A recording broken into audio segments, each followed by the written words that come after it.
एकं शास्त्रं देवकीपुत्रगीतम् एको देव देवकीपुत्र एव एको मन्त्र तस्य नामानि यानि कर्मावपि एकं तस्य देवस्य सेवा। हरे राम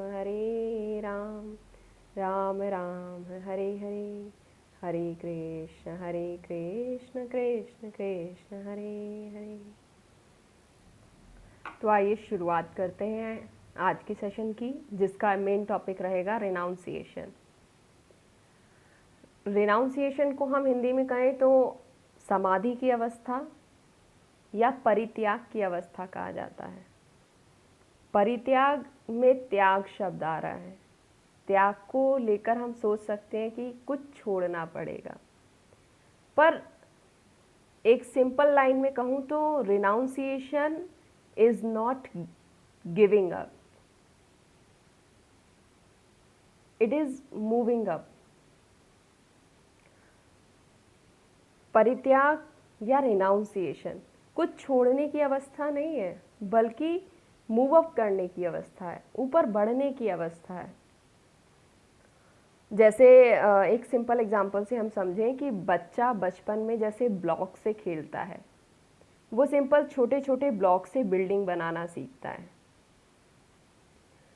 लेकिन मे बी वो बड़ा होकर एक अच्छा आर्किटेक्चर बन जाए और वो बड़ी बड़ी बिल्डिंग बनाने लगे। तो क्या वो ये सोचकर कि मैं बड़े होकर एक आर्किटेक्चर बनूंगा, मैं बड़ी बड़ी बिल्डिंग खड़ी करूंगा, तो क्या बचपन में ब्लॉक से खेलना छोड़ देता है?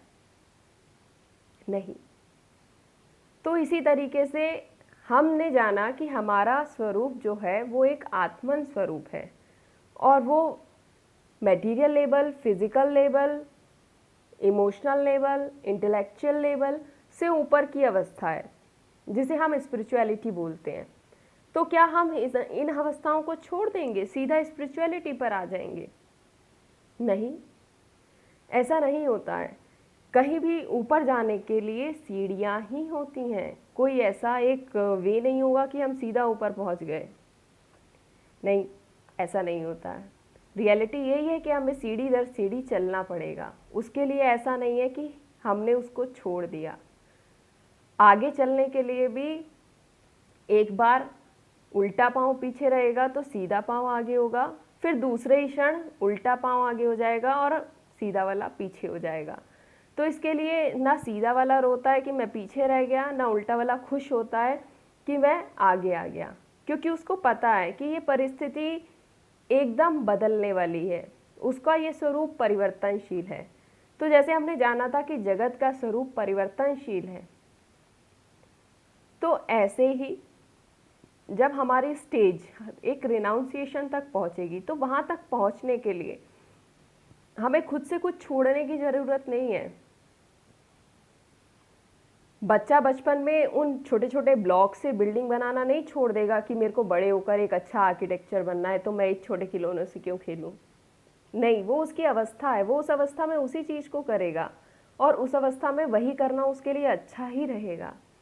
अगर वो बचपन में ही इतनी बड़ी बात करे और ऐसा कहकर वो उनसे खेलना छोड़ दे, तो समझ में नहीं आएगा ना।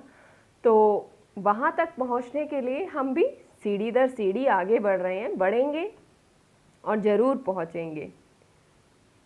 जैसे अगर कोई बच्चे किन्हीं पज़ल से खेल रहे हैं, ठीक है, अब वो पज़ल बिगड़ गया, उनको उस पज़ल को लगाना है। इतने में कोई एक बड़ा व्यक्ति आके उन्हें कहे तुम छोड़ो इसको, तुम मेरे साथ चलो तो मैं तुम्हें 1 लाख रुपए दूंगा।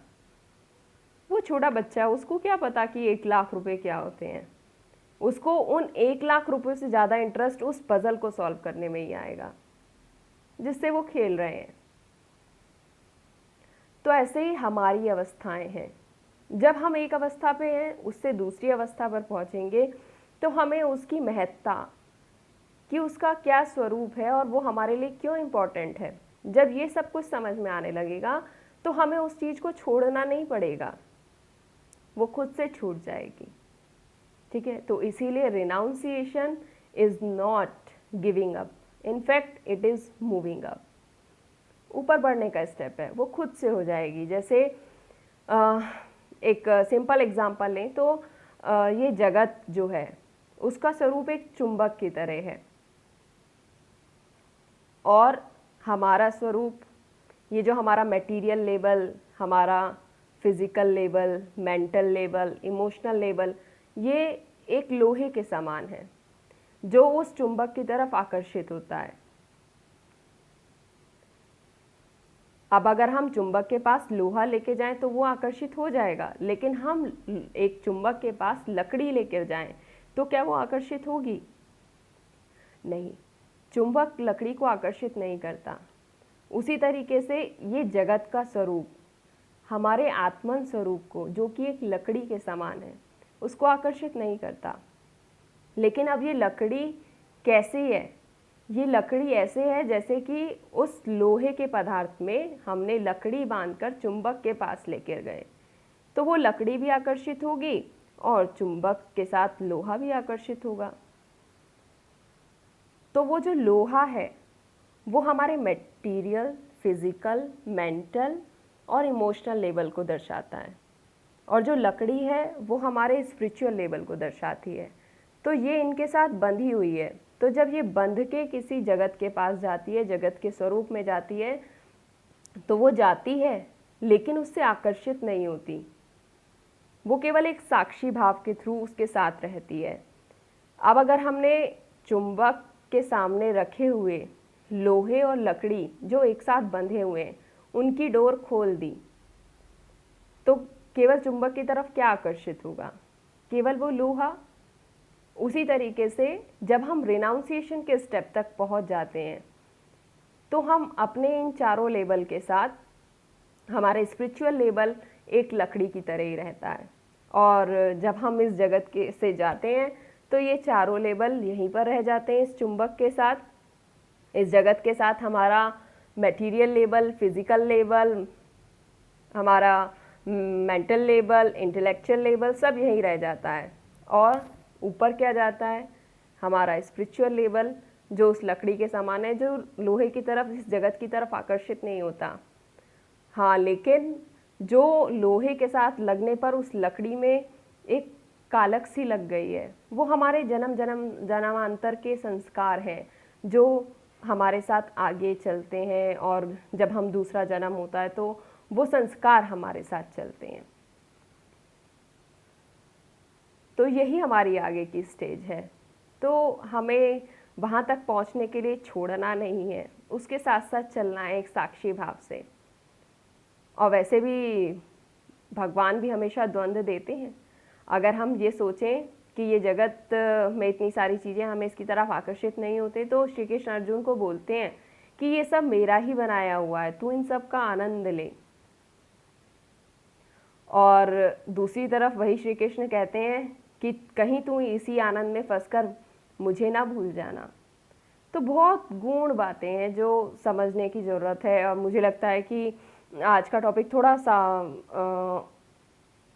और ऊंचा हो गया है, लेकिन हाँ, अब इसके आगे थर्ड पार्ट जो कि कर्म योग है, उसके द्वारा भगवान अर्जुन को तैयार करना शुरू कर देंगे। और इस चैप्टर में जहाँ जहाँ जो बातें उसकी समझ में नहीं आई, तो अब अर्जुन श्री कृष्ण से सवाल करता है कि इसका क्या मतलब है, और श्री कृष्ण उसको समझाते हुए, उसको चेंज करते हुए, इसका माइंडसेट डेवलप करते हुए उसको उन्नति के मार्ग पर लेके चलते हैं।